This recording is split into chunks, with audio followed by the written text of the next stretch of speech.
recent interview from the spring 2023 issue of Automedia magazine had an interview with Kunihiko Yuyama. He's one of the directors of the Pokemon anime, and he answered some questions about recent happenings in the Pokemon anime as well as some of the future of the Pokemon anime, so let's discuss it. This translation work is done by both Dogasu's Backpack as well as Dephender from the Cerebi forums, so without them this video wouldn't be possible. I'll link them both in the description so you can read the threads for yourself. Let's start off with the Distant Blue Sky special.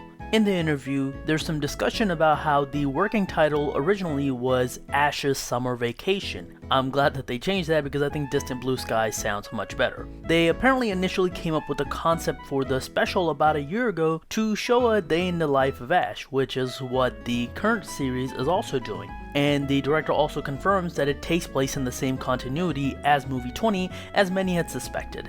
When it comes to aim to be a Pokemon Masters, the director talks about one of the themes of the show being Ash figuring out what exactly being a Pokemon Master means to him personally. And that seems to be the case from the trailers that we saw, but in the series itself, I don't know if I agree with that because the show doesn't really discuss Ash wanting to be a Pokemon Master in the series. He's doing things to help Pokemon around and that makes him a Pokemon Master, but in the show, Ash isn't really trying to find an answer for that. So while the director might have wanted that to be one of the things that the show discussed, it doesn't seem like it really came through in the episodes itself. They also wanted to change the ending song a bit more often, but they've only changed it about 3 times at this point now. I'm assuming they wanted to change it for each episode, but it's kinda hard to come up with a different ending for each episode, so I kinda understand. Finally, he teases that a Pokemon that everyone wants to see will show up at the series climax. Since we know that the final episode is gonna be based on Ho-Oh, and I'm assuming that just based on the preview image we got and the fact that the final episode is called Rainbow and the Pokemon Master. I'm interested to see how they'll end this. Will this be like a Dragon Ball GT type thing where Ash flies away with Ho-Oh?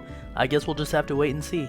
Then there's the discussion that caused a lot of uproar online. He describes Ash as forever 10 years old and brings up his age more than a few times in the interview apparently, and he says that maybe we'll see Ash in the future sometime again. This is where people got upset because people wanted the new series to not have Ash at all, but the director doesn't directly say Ash will be involved. Here's what's actually said, and this is translated by Dephender himself. I think the eternally 10-year-old Ash has always traveled with the viewer's feeling of being 10-year-olds on his shoulder, and while nothing lasts forever, I'm sure his travels will continue on people's hearts. So if I'm going to tell him something, it'll be bon voyage. I'm sure we can meet again somewhere. Best wishes and have a nice journey. So it doesn't seem like he's saying Ash will be involved with the new series, he's just saying that never say never, which is I think a good mindset to have for a animated series. And that seems to be the main points for the interview.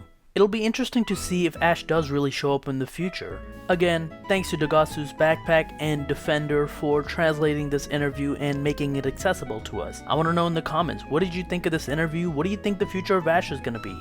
Let me know, and I'll talk to you guys later. Peace.